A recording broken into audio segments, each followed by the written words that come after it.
마태복음 6장 25절로부터 34절까지의 말씀을 또박또박 우리 마음에 주신 하나님의 말씀으로 우리가 받으려고 합니다.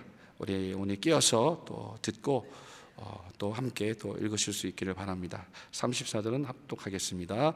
그러므로 내가 너희에게 이르노니 목숨을 위하여 무엇을 먹을까 무엇을 마실까 몸을 위하여 무엇을 입을까 염려하지 말라. 목숨이 음식보다 중하지 아니하며 몸이 의복보다 중하지 아니하냐. 공중의 새를 보라. 심지도 않고 거두지도 않고 창고에 모아들이지도 아니하되 너희 천부께서 기르시나니 너희는 이것들보다 귀하지 아니하냐. 너희 중에 누가 염려함으로 그 길을 한 자나 더할 수 있느냐. 또 너희가 어찌 의복을 위하여 염려하느냐. 들의 백합화가 어떻게 자라는가 생각하여 보라.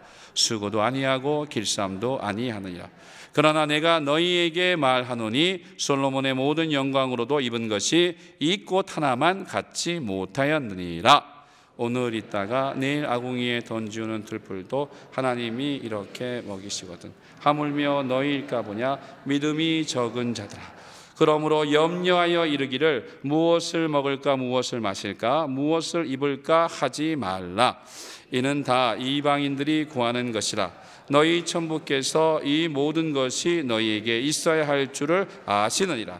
너희는 먼저 그의 나라와 그의 의를 구하라. 그리하면 이 모든 것을 너희에게 더하시리라. 그러므로 내일 일을 위하여 염려하지 말라. 내일 일은 내일 염려할 것이요 한날 괴로움은 그날에 족하니라. 아멘.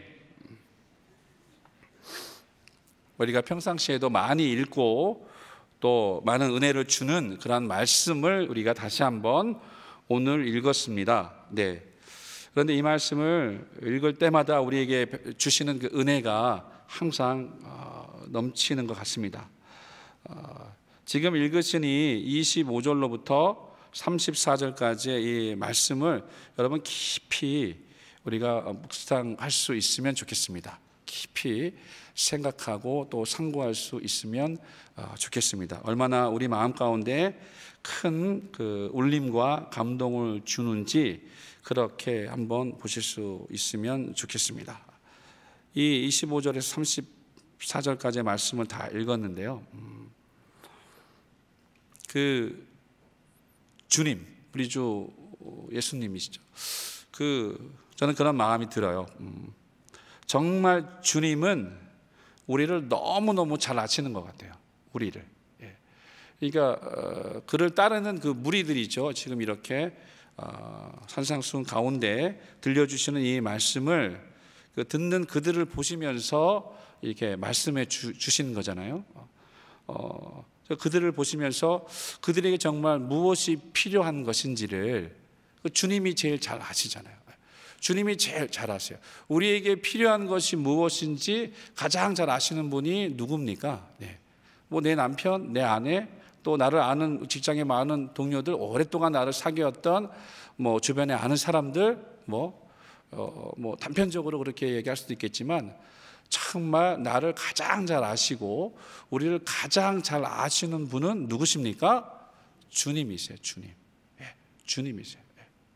그리고 나를 잘 아시는 주님, 나의 모든 것을 아신다는 것이죠. 그러니까 우리의 모든 것을 다 아신다는 것이죠. 그러니까 지금 예수님은 그 앞에 그분의 말씀을 듣고 있는 그 무리들을 향하여서 그들의 영혼을 위하여 그들의 영혼에 생명을 주고 또 그들의 영혼에 큰 유익을 주고 복을 주고 살릴 수 있는 그 말씀을 해 주시는데 지금 6장 전체를 이야기하시면서 이제 결론적으로 지금 25절에서 34절까지의 말씀을 그 제자들과 무리들에게 하시는 것입니다. 무슨 말씀이 담겨 있을까요? 내가 너희를 잘 알아. 내가 너의 마음을 잘 알아. 내 생각을 잘 알아. 내 마음에 무슨 고민과 근심을 가지고 있는지 잘 안단다 하고 그렇게 우리에게 말씀하시는 것 같아요. 그래서 오늘의 읽은 성경 구절을 근거로 해서 우리가 인생을 정의해 봅니다. 많이들 들으셨겠지만 여기 이 25절에서 34절까지의 이 말씀 가운데 공통적으로 여러 번 나오는 그 단어가 있어요. 아시겠지만 염려입니다. 염려. 예, 염려예요. 예. 그런데 이 본문을 근거로 인생을 규명하고 정의를 할 때 참으로 인생은 어떤 인생이냐, 염려하는 인생이죠. 염려가 가득 찬 인생. 예. 그래서 세상의 많은 사람들도 뭐 철학자들을 비롯해서 여러 많은 또 사람들도 인생에 대한 많은 정의를 그와 비슷하게 이렇게 내리는 것을 봅니다. 독일의 철학자인 하이데거는 그의 대표적인 저서 존재와 시간이라는 책에서 인간이란 근심 걱정 속에서 허덕이며 죽음을 향해 나아가는 존재라고 그렇게 이야기를 하기도 했습니다.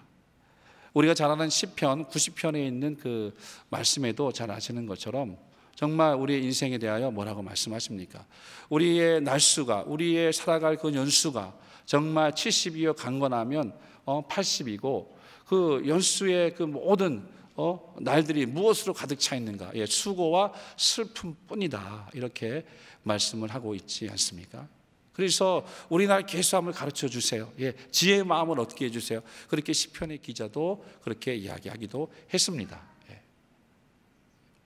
예수를 믿는 사람이든 믿지 않는 사람이든 성경의 히브리서에 보니까 또 그런 말씀이 있습니다. 인간에 대해서 히브리서 2장 마지막 절 부분에 나와 있죠. 죽기를 무서함으로 일생에 미어 종노릇하는 사람. 네, 그렇습니다. 그러니까 인생을 뭔가 이렇게 긍정적으로 표현할 수 있을 만한 것이 없는 것 같아요.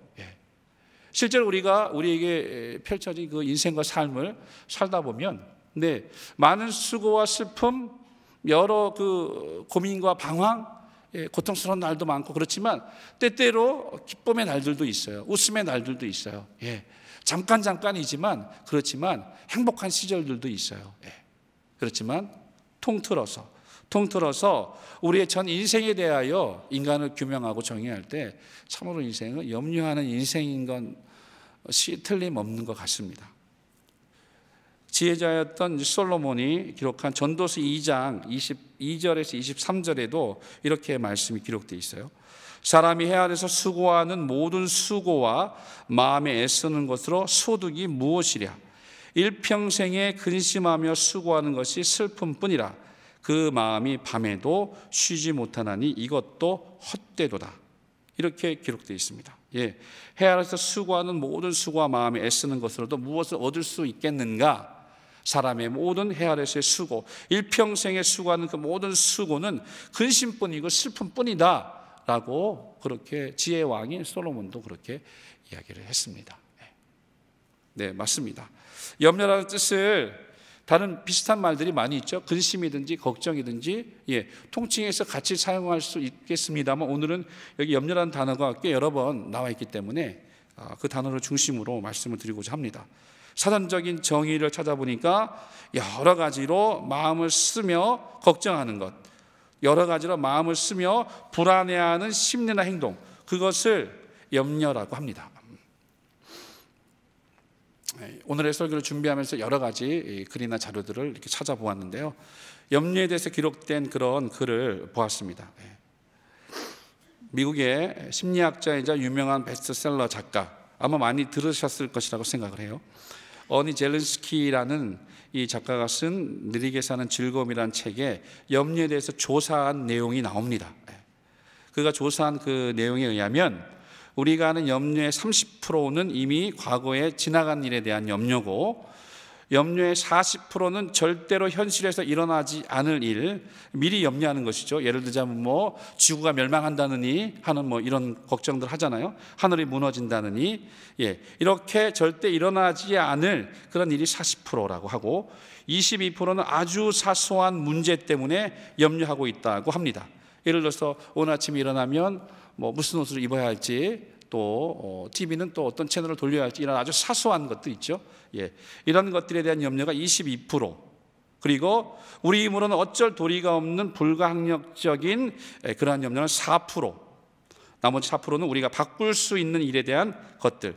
그러니까 정리해보면 우리가 하고 있는 염려의 96%가 사실 쓸데없는 걱정이요 염려라고 그렇게 조사 결과가 나온 것이죠. 잘 아시는 것처럼 기후라는 말이 있습니다. 중국 기나라 사람이 하늘이 무너지고 땅이 꺼질까 봐 걱정한다는 데서 왔다는 그런 유래된 말들이죠. 여러분, 현대사회가 굉장히 급속도로 발전했습니다. 정말 쏜살같이 흘러가는 그 시절과 세월들 속에 우리가 살아갑니다. 그런 말들 여러분도 혹시 들어보셨나요? 건강염려증이라고 들어보셨어요? 건강염려증. 어떤 내용인지 아시죠? 어떤 말인지 아시죠? 건강염려증. 그게 뭐냐면 내가 병이 걸렸다고 미리 걱정하고 염려하는 거예요. 내가 아프지 않은데 실제로 의사의 진단과 진료를 받고 그 의사가 실제로 당신은 아무 병이 없어요, 어떤 검사를 다 해도 병이 없습니다 하는데도 아니에요, 병이 있을 거예요, 꼭 찾아봐 주세요, 어디가 아파요 하고 그렇게 염려하는 거예요. 그런데 그 건강염려증 환자들이 늘어나고 있는 추세입니다, 현대 사회가. 의사분들은 그런 부분에 대한 분석을 그렇게 하시더라고요. 급속한 산업사회의 발전에 따라 현대인들에게 오는 그런 압박이나 스트레스 있죠. 그런 것들로 인해서 일시적으로 찾아오는 어떤 어디 소화계라든지 순환계라든지 내분비계라든지 이런 데서 오는 일시적인 기능 변화, 이런 부분들을 크게 느끼는 거죠. 스스로 크게 느끼는 거죠. 그래서 현대인들이 건강 프로그램을 굉장히 많이 봅니다. 다른 건 안 봐도 건강 프로그램들을 많이 보고 거기서 나타난 어떤 질병에 대한 증상이 조금이라도 자기에게 있는 것 같다고 여기면 굉장히 이제 걱정하는 것이죠. 굉장히 염려하는 것이죠. 실제로 병원을 찾아가 진단을 받고 실제로 그렇게 믿는 것입니다. 하나님을 믿는 것도 사실 쉽지 않은데 어떻게 병이 걸렸다고 스스로 믿는 그 신념은 얼마나 강한지 의사조차도 혀를 내두를 정도로. 그래서 어떤 병원의 내원 환자 중에 보통 5%에서 10% 정도는 그 건강염려증 환자라고 그렇게 조사한 그런 통계들도 나와 있기도 합니다. 자, 염려라는 말, 어떤 말일까요? 헬라어는 메림나오라는 그 단어에서 왔다고 합니다. 마음이란 단어와 나누다, 분열되다라는 단어가 합성된 것입니다. 그래서 마음이나 생각들이 나누어지는 거예요. 여러 가지로 염려하느라고 나누어지는 것입니다. 그러니까 어떤 정함이 없게 되는 것이죠. 마음이 다 나뉘어요. 자녀의 일, 남편의 일, 또 아내의 일, 또 미래의 일, 또 회사의 일, 또 앞으로 살아갈 날들에 대한 일들, 수많은 염려를 끌어안고 그렇게 살아갑니다. 그 단어 자체에 그런 의미가 있습니다. 그렇지만 여러분들 아시는 것처럼 흔들리지 않으면 의자가 흔들흔들 거립니다. 그 의자를 막 밀어서 앞으로 가게 하려고 해도 흔들린 자는 절대로 앞으로 전진하여 가지 않습니다. 항상 제자리만 반복합니다. 그래서 저는 염려를 이렇게 이해하게 될 때 잘 아시는 그런 상황이 있죠. 우리가 다람쥐 쳇바퀴라는 그런 용어를 잘 아시죠. 그러니까 다람쥐가 계속 그 자리를 계속 도는 것과 같은, 염려하면 저는 그런 이제 단어나 장면들이 이렇게 떠오릅니다. 다람쥐가 계속 그 자리만 도는 거예요. 그 반복된 염려 속에 빠지는 거죠. 흔들리자가 앞으로 전진하지 못하는 것처럼 그렇게 계속되고 집중된 그 염려와 걱정 가운데 빠져서 헤어나지 못하고 있어요. 그런데 믿는 사람들에게 있어서는 그것이 문제가 될 수 있습니다. 예수를 믿는 사람이든 믿지 않는 사람이든 누구나 염려와 걱정, 근심 다 가지고 삽니다. 그런데 이렇게 한번 생각해 보세요. 자, 염려와 그리스도인을 이렇게 접목시켜서, 자, 염려하는 그리스도인 잘 어울릴까요? 늘상 염려하는, 걱정하는 그리스도인. 하나님은 우리를 염려하는 사람으로 부르셨습니까? 세상을 변화시키는 사람으로 부르셨습니까? 세상을 변화시키는 사람으로 부르신 것이죠. 우리 세상 가운데 그리스도의 은혜로 부르시고 택하실 때 우리는 염려하는 사람으로 부름받지 않았습니다. 세상을 변화시키는 사람으로 부름받은 것이죠. 염려하는 그리스도인, 염려와 그 그리스도인을 이렇게 연결하는 것이 잘 어울리지 않는 것 같습니다. 예수를 믿고 있어요. 예수를 믿는데 혹시 그런 생각 해보셨을 수도 있는데요. 예수를 믿고 염려가 더 많아졌어요. 어쩌면 예수를 믿고 그전에 믿지 않았을 때도 믿지 않았을 때는 정말 내 자신과 내 자신의 앞날과 또 살고 있는 주변의 환경과 또 과정과 관계하고 있는 모든 사람들과의 관계 속에서 어떤 긍정적인 소망이나 희망을 보기보다 사람들은 부정적인 속성들을 더 먼저 해석하고 분석하는 경향이 있거든요. 이게 불안해하고 우울해합니다. 건강염려증의 환자들 중에는 실제로 그가 걱정하고 염려하는 일이 실제로 그 몸에 나타나기도 한다고 해요. 그런 것처럼 이제 염려하고 걱정하는 그 일들로 인해 불안하고 우울하게 살아왔었어요. 예수 믿기 전에요. 물론 낙천적인 사람들도 있습니다. 긍정적으로 모든 것을 해석하는 사람들도 있어요. 그렇지만 그 사람도 결국 언제 어두워지는지 아세요? 마지막에 어두워지는 거예요. 왜?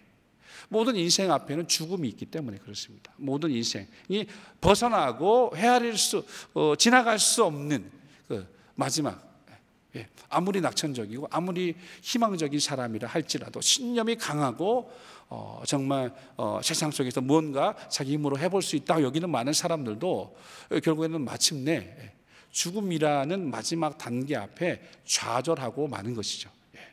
낙심하고 마는 것이죠. 그렇지만 자, 예수 믿기 전에 우리들의 모습 또 불신자들의 그 모습들이 그러한다고 합니다. 그렇다면 우리 예수를 믿어요. 예수님을 믿어요. 우리를 구원하신 하나님의 은혜에 정말 고맙고 기쁘고 감사하여 정말 우리에게 주신 바 된 남은 생애를 하나님의 뜻대로 살려고 몸부림치며 삽니다. 그런데 걱정이 많아요. 염려가 많아요. 아니 예수 믿기 전에도 염려가 많았는데 예수 믿은 다음에 왜 이렇게 염려가 많은지 이전보다 더 많아진 것 같아요. 하나도 내 마음대로 내 뜻대로 되는 것 없는 것 같고 개인적으로도 그렇고 공동체적으로도 어려운 현실들이 우리 앞에 닥쳐오게 되면 굉장히 비관적이고 참담한 그런 생각들과 그런 또 어떤 그 사상 속에 우리가 빠지게 되죠. 그러니 염려가 많아져요. 오늘 여기 본문에 예수께서는 그들 앞에 예수님 앞에 있는 그 무리들이 어떤 생각으로 고민하고 괴로워하고 있는지를 알고 계십니다. 예수님이 오병이의 이적을 행하셨어요. 오병이어의 이적을 행하신 이후에 많은 사람들이 예수를 따릅니다. 근데 예수를 따랐던 그 이유와 목적에 대해서 예수님은 요한복음 6장에서 말씀하십니다. 너희가 나를 찾으면 배 타고 건너가셨는데도 찾아왔거든요. 그런데 너희가 나를 찾으면 먹고 배부른 까닭이라고 말씀하셨어요. 예수께서 이적과 기사를 보이신 것은 이제 표적이라고도 우리가 말씀을 또 배웠습니다만 표적은 그 하나님의 아들이심이 나타난 어떤 사인이잖아요. 표적. 이게 그가 그런 하나님의 아들로서 하나님이 보내신 하나님의 아들로서의 능력을 나타내시고 그 표적을 보여주실 때 오랫동안 우리가 기다려왔던 그 메시아구나라고 깨닫고 이해하고 나가는 것이 아니고 그들 앞에 오병이의 이적을 보여주시고 하나님의 아들 예수께서 그 표적을 나타내 주실 때에 그들은 오직 먹고 사는 문제, 그들 앞에 닥친 가정의 큰 대소사의 문제, 해결해야 될 여러 가지 그 문제들을 가지고 주님을 찾았다는 것입니다. 주님을. 여기 그 제자들도 역시 여러분 그 예수님의 그 제자 중에 베드로가 있습니다. 베드로. 열정적이고 충동적인 사람입니다. 그렇기 때문에 실수도 많이 하죠. 허물도 많고. 이 베드로의 인생을 이렇게 가만히 들여다보면 베드로가 예수님을 따르고 정말 마태복음 16장에 주는 그리스도시요 살아계신 하나님의 아들이십니다라는 정말 그 믿음의 고백을 성령이 감동으로 합니다. 바요나 시몬아 내가 복이 있도다 예수께서 칭찬해 주세요. 자, 우리 마태복음 16장을 보시겠습니다. 참고가 되는 말씀 몇 구절만 찾아보겠습니다. 마태복음 16장 눈으로 따라오시면 되겠습니다. 제가 읽어드리겠습니다. 마태복음 16장에 이제 베드로가 그렇게 예수님에 대하여 정말 18장 16절 이하에 이렇게 이야기를 하고 예수께서 칭찬을 하시죠. 그 이유를 보셔야 됩니다. 그 이후 21절에 제가 읽어드립니다. 21절에 이때로부터 예수 그리스도께서 자기가 예루살렘으로 올라가 장로들과 대제사장들과 서기관들에게 많은 고난을 받고 죽임을 당하고 제3일에 살아나야 할 것을 제자들에게 비로소 가르치시니 베드로가 또 이제 먼저 나섭니다. 예수를 붙들고 가나여 가로되 주여 그리 마옵소서, 이 일이 결코 주에게 미치지 아니하리이다. 예수께서 돌이키시며 베드로에게 이르시되 사단아 내 뒤로 물러가라. 너는 나를 넘어지게 하는 자로다. 내가 하나님의 일을 생각지 아니하고 도리어 사람의 일을 생각하는도다 하시고. 네, 맞습니다. 사람의 일을 생각하니까 염려하는 거예요. 예수님이 정확하게 말씀해 주셨어요. 사람의 일을 생각하니까 그들 육체와 또 연관된 그 앞으로의 어떤 제자들이니까 이제 그들의 미래가 있습니다. 예수를 따랐던 그 제자들 다 버리고 예수 그리스도를 따랐던 그 제자들, 베드로를 위시하여 따랐던 그 제자들, 이제 예수님밖에 없어요. 예수님을 따랐어요. 사람들도 다 알아요. 예수의 제자인 건 다 알아요. 그런데 예수님이 지금 고난받아 죽으러 가신다고 말씀을 하십니다. 예수의 제자들이 예수님에 대해 가지고 있던 생각들이 갑자기 헷갈리기 시작합니다. 예수와 함께 이루고자 했던 그들만의 그런 어떤 영광의 그 계획들이 수포로 돌아갈 것 같은 근심과 염려에 쌓이기 시작합니다. 이렇게 말씀하신 주님께서 그 다음에 보시면 그 17장 22절에 다시 한번 이렇게 말씀하십니다. 갈릴리에 모일 때 예수께서 제자들에게 이르시되 인자가 장차 사람들의 손에 넘겨 죽임을 당하고 제3일에 살아나리라 하시니 제자들이 심히 근심하더라. 역시 여기에서도 다시 한번 예수께서 말씀하시는데 베드로를 위시한 모든 제자들이 심각하게 근심합니다. 요한복음 14장 1절 이하에도 역시 마찬가지로 예수께서 13장에서 제자들의 발을 씻겨주시면서 역시 그가 죽으실 것을 말씀하실 때도 마음에 큰 근심과 염려를 가지게 됩니다. 예수께서 그 제자들이 그 바다 가운데 풍랑이 있는 배 안에 있을 때 무리를 걸어서 그들을 구원하시러 찾아오시는 그 대목이 있죠. 그때 베드로가 나섰어요. 그래서 만일 주시거든 나를 무리로 걸어 내게 오라 하소서. 그래서 오라 하시니까 무리를 걷다가 또 의심하고 또 염려했기 때문에 또 물에 빠져 죽을 위기에 처해 있죠. 베드로가 그 이후에도 어떤 일들을 겪습니까?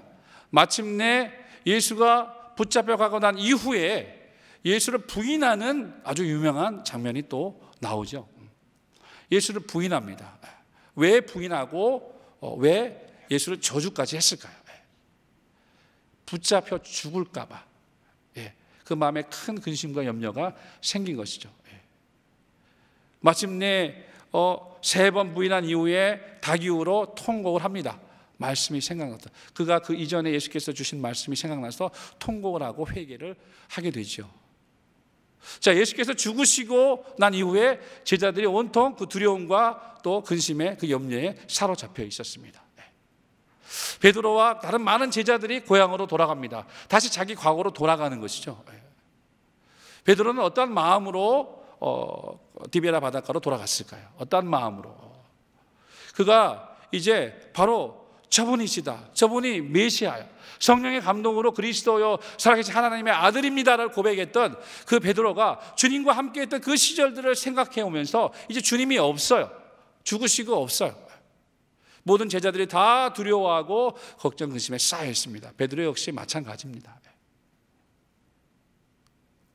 베드로의 전 일생에 거쳐서 주님과 함께 있었던 베드로조차도 수많은 염려와 걱정거리들로 가득했던 그의 삶의 모습들을 성경을 통하여 볼 수 있습니다. 그래서 이제 요한복음 21장에서도 마침내 주님께서 나타나셔서 그의 믿음을 회복시켜 주시죠. 내가 나를 사랑하느냐 하고 두려움과 염려에 휩싸였던 그걸 회복시켜 주시는 과정이 나옵니다. 그 이후로 이제 기다리던 성령을 받고 성령 충만한 이제 과거에는 스스로 띠뛰고 다녔던 베드로, 자기의 힘과 능력으로 예수를 따르며 무언가 이루고 싶어 했던 그 베드로, 그러니까 그런데도 주님과 함께 동행하면서도 여전히 좌충우돌 하면서 수많은 근심과 염려에 쌓였던 베드로, 성전세를 낼 때는 어떻게 합니까? 우리 주님이 돌아가시면 어떻게 하나? 늘 고민과 염려에 휩싸여 있었던 베드로, 그가 베드로전서를 기록하면서 이제 성령으로 충만하여 이제 스스로 띠뛰고 다녔던 그 젊을 때가 아니라 이제 남이 너를 띠뛰고 너를 내게 팔을 벌리고 너를 띠뛰고 너를 데려가리라. 그러면서 이제 성령에 이끌려 그 노년에 아름답고 충만했던 삶을 살고 주님과의 모든 관계가 회복되었던 그 베드로가 이제 베드로서를 쓰면서 베드로 전후서를 쓰면서 그가 깨닫고 경험했던 그 이야기를 베드로전서 5장에 합니다. 자, 이 말씀만 한 번만 더 찾아볼게요. 베드로전서 보십니다.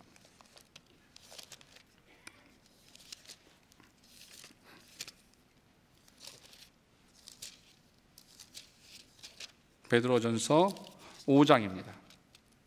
5장 7절, 오늘의 이 말씀을 우리가 마음에 깊이 정말 새길 수 있기를 바랍니다. 신약성경 382페이지 전후에 있습니다. 신약성경 382페이지 베드로전서 5장 7절의 말씀을 우리 힘있게 다 같이 한번 선포하시겠습니다. 시작. 너희 염려를 다 주께 맡겨 버리라.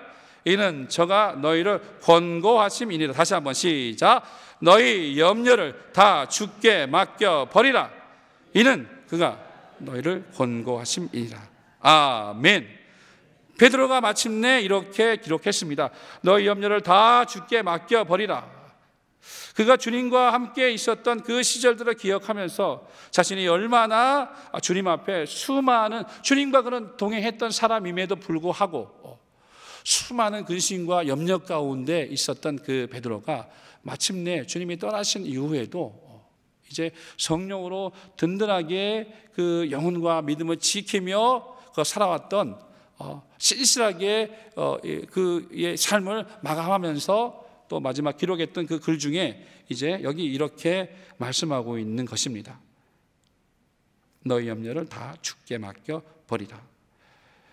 주께 맡겨 버리라는 것은 원문의 뜻은 던져버리라는 것입니다. 던져버리라. 주님께 던져버리라. 내가 주관하지 말고, 내가 하려고 하지 말고, 내가 해결하려고 하지 말고 주님께 던져버려 라고 이렇게 나에게 던져버리렴 하고 이렇게 말씀하시는 것입니다. 주님께 던져버리라고. 내 손에서 주님 손으로 옮겨 놓으라는 것이죠.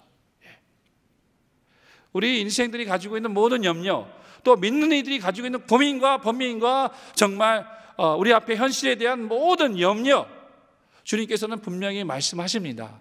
나에게 던져버리려무나 라고 말씀하십니다.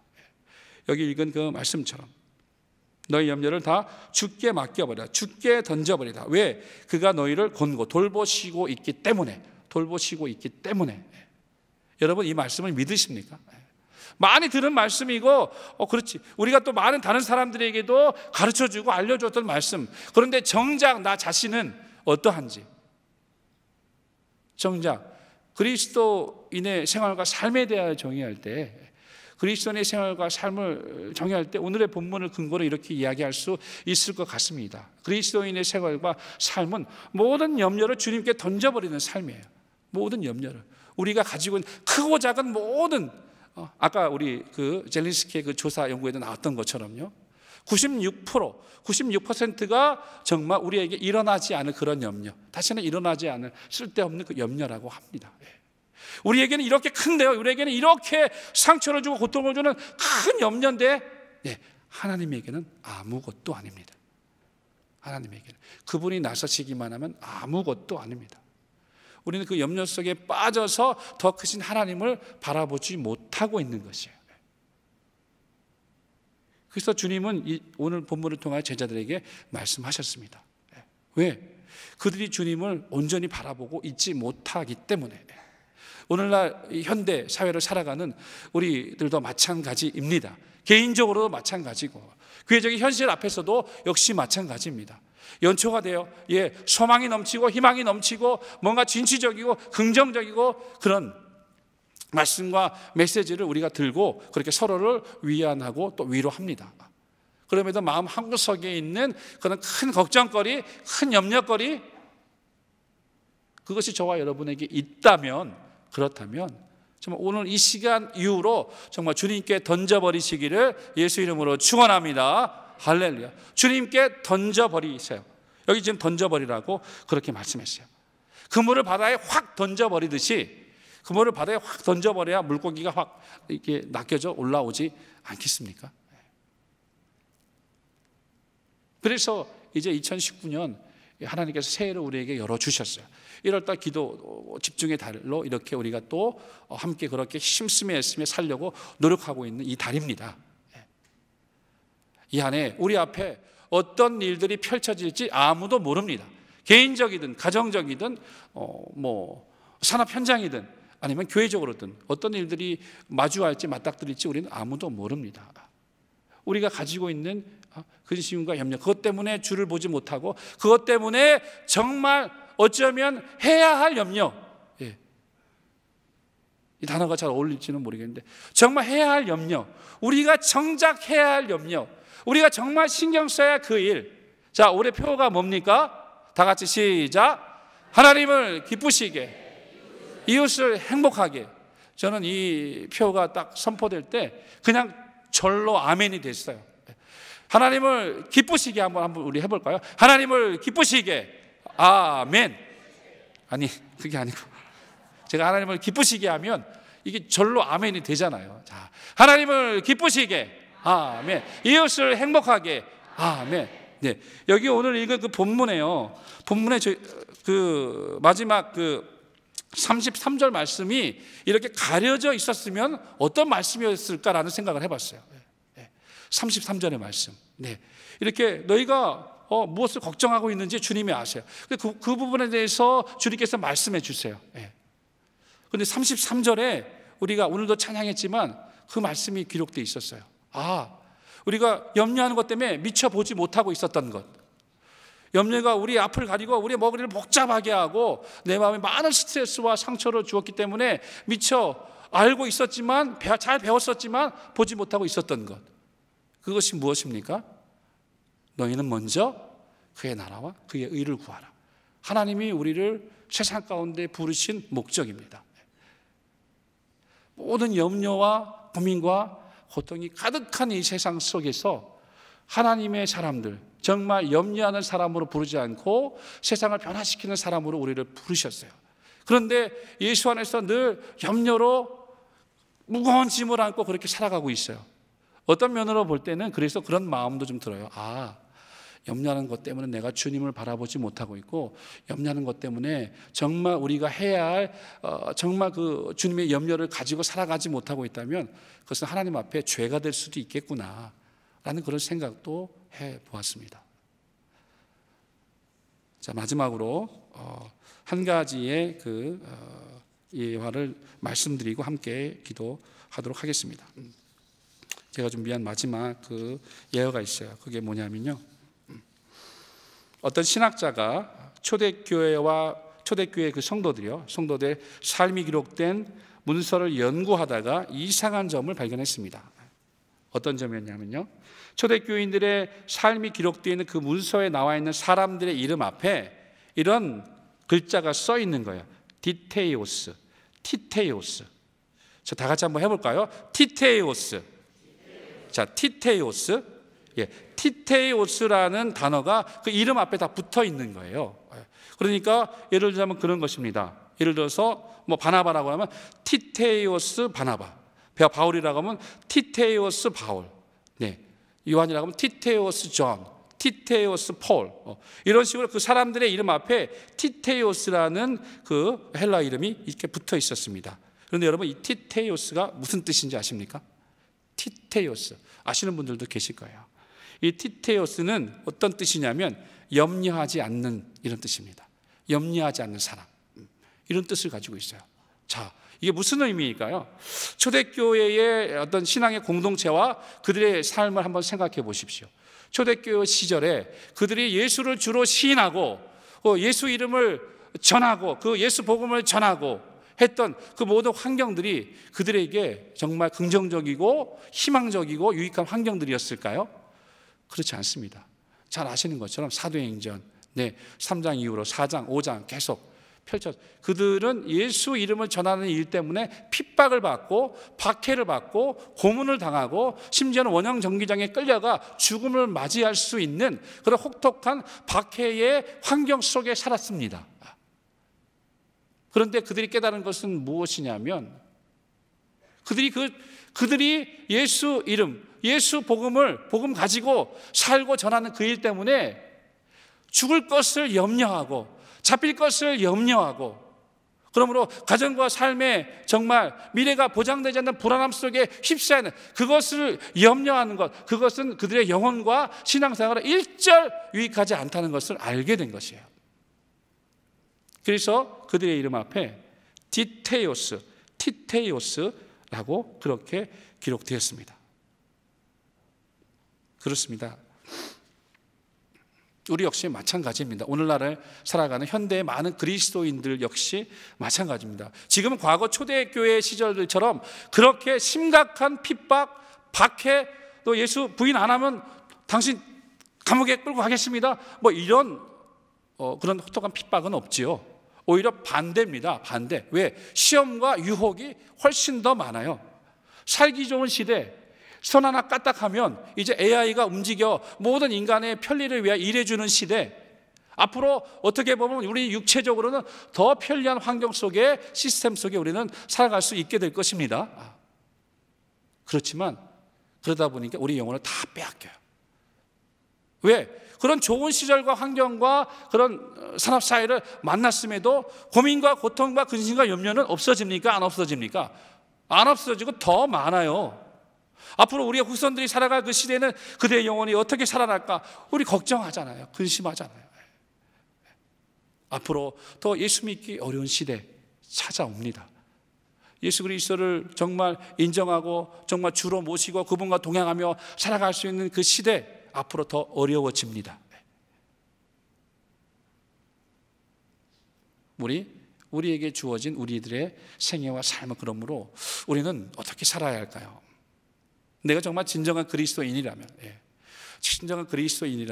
그렇다면 우리 안에 있는 모든 걱정거리들, 그 염려거리들, 정말 성경이 말씀하고 있는 바와 같이 두려워 말라라는 말과 염려하지 말라 같은 또 용어로 해석을 확장하면 할 수 있는데요, 아시는 것처럼 365번 기록되어 있습니다. 우리는 매일 걱정하고 매일 염려하잖아요. 매일 불안해하고 매일 두려워하는 그런 모습을 가지고 삽니다. 연약합니다. 주님은 말씀하십니다. 주님께서 염려하지 말라 말씀하십니다. 두려워하지 말라고 말씀하셨죠. 단호하게 말씀하십니다. 염려에 대한 부분은 단호하게 처리하라는 것입니다. 주님께 던져버리라라고 말씀하여 주셨습니다. 사랑하는 우리 모든 개혁 성도 여러분, 2019년이 저와 여러분에게 주어졌습니다. 어떤 믿음의 고백과 결단을 가지고 주님 앞에 이 염려의 문제를 가지고 나아가실 것입니까? 우리 안에 있는, 또 우리 앞에 놓인 모든 염려에 대하여 정말 하나님께 던져버리는 믿음의 삶을 실천할 수 있는 이 안에 되시기를 예수 이름으로 축원합니다. 모든 문제와 염려를 주님께 맡겨버리는 오늘날의 티테오스가 되시는 저와 여러분 되시기를 예수 이름으로 축원합니다. 할렐루야. 우리 다 같이 예수 한번 하시고 통성으로 기도하십니다.